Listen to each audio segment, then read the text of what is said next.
Shalom para pendengar yang dikasihi oleh Tuhan Yesus. Kiranya Tuhan memberikan rahmat-Nya kepada para pendengar semua. Sebentar lagi kita akan mendengarkan pembacaan Alkitab audio dalam versi bahasa Indonesia sehari-hari. Siapkan hati saudara. Kisah Para Rasul pasal 5. Ananias dan Safira. Ada seorang lain yang bernama Ananias. Ia beserta istrinya Safira menjual sebidang tanah. Dengan setahu istrinya, ia menahan sebagian dari hasil penjualan itu dan sebagian lain dibawa dan diletakkannya di depan kaki rasul-rasul. Tetapi Petrus berkata, "Ananias, mengapa hatimu dikuasai iblis, sehingga engkau mendustai Roh Kudus dan menahan sebagian dari hasil penjualan tanah itu? Selama tanah itu tidak dijual, bukankah itu tetap kepunyaanmu? Dan setelah dijual, bukankah hasilnya itu tetap dalam kuasamu? Mengapa engkau merencanakan perbuatan itu dalam hatimu? Engkau bukan mendustai manusia, tetapi mendustai Allah." Ketika mendengar perkataan itu, rebahlah Ananias dan putuslah nyawanya. Maka sangatlah ketakutan semua orang yang mendengar hal itu. Lalu datanglah beberapa orang muda, mereka mengapani mayat itu, mengusungnya keluar, dan pergi menguburnya. Kira-kira 3 jam kemudian, masuklah istri Ananias, tetapi ia tidak tahu apa yang telah terjadi. Kata Petrus kepadanya, "Katakanlah kepadaku, dengan harga sekiankah tanah itu kamu jual?" Jawab perempuan itu, "Betul, sekian."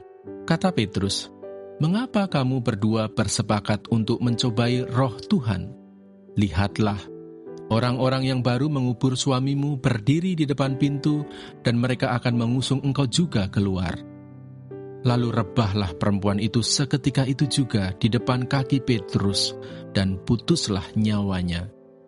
Ketika orang-orang muda itu masuk, mereka mendapati dia sudah mati. Lalu mereka mengusungnya keluar dan menguburnya di samping suaminya.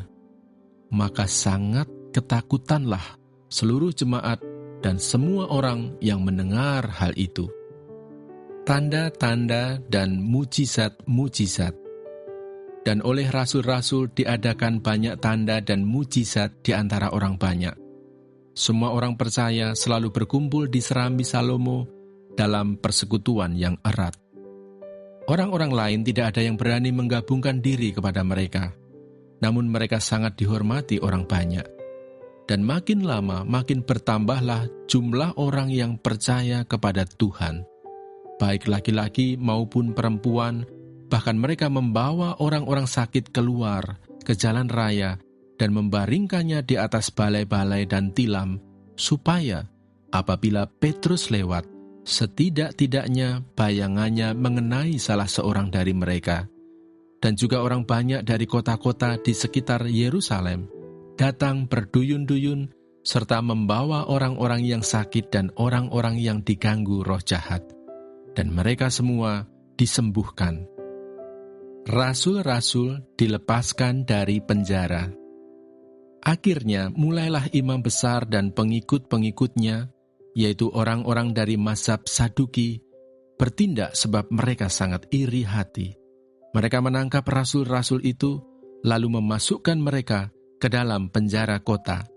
Tetapi waktu malam, seorang malaikat Tuhan membuka pintu-pintu penjara itu dan membawa mereka keluar, katanya, "Pergilah, berdirilah di bait Allah, dan beritakanlah seluruh firman hidup itu kepada orang banyak." Mereka mentaati pesan itu, dan menjelang pagi masuklah mereka ke dalam bait Allah, lalu mulai mengajar di situ. Sementara itu, imam besar dan pengikut-pengikutnya menyuruh mahkamah agama berkumpul, yaitu seluruh majelis tua-tua bangsa Israel, dan mereka menyuruh mengambil rasul-rasul itu dari penjara. Tetapi ketika pejabat-pejabat datang ke penjara, mereka tidak menemukan rasul-rasul itu di situ.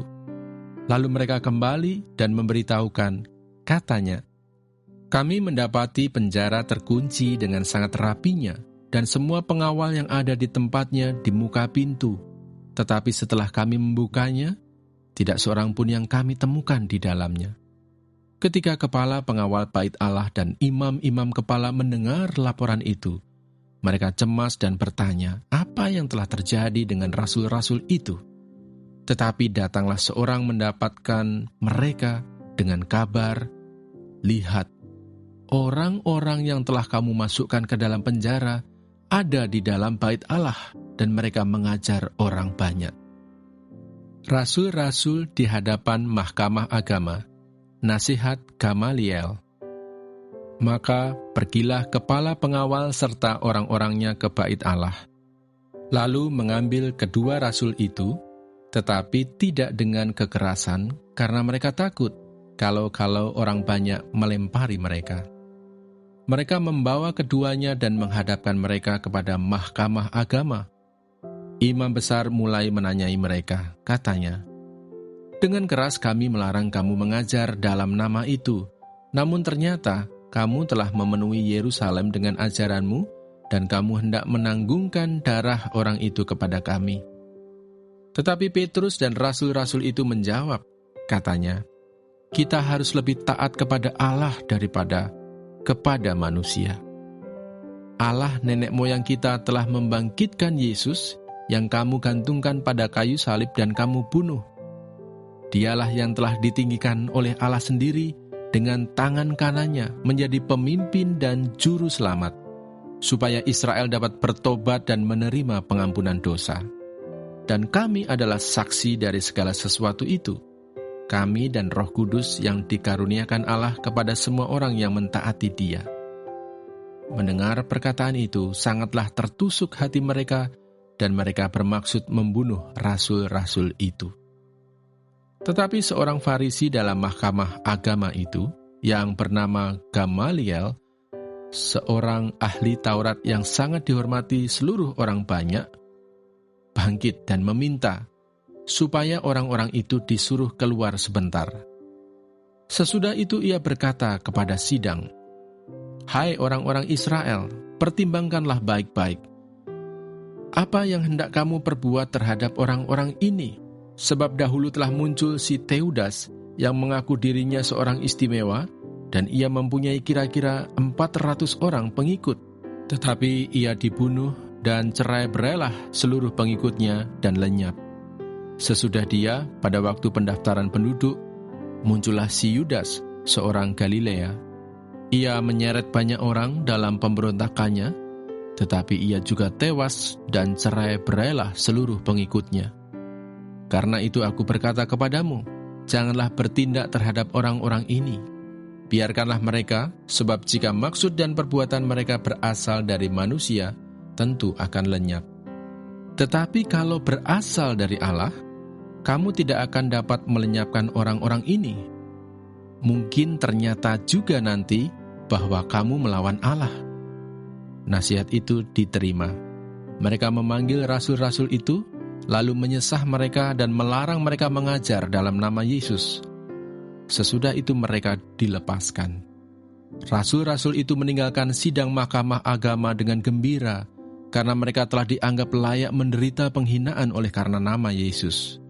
Dan setiap hari mereka melanjutkan pengajaran mereka di bait Allah dan di rumah-rumah orang dan memberitakan Injil tentang Yesus yang adalah Mesias. Terima kasih Bapa di surga untuk firman-Mu hari ini. Berkati kami semua supaya kami mengerti isi hati-Mu. Terima kasih para pendengar semua, kiranya Tuhan memberkati. Dan jangan lupa untuk share dan subscribe.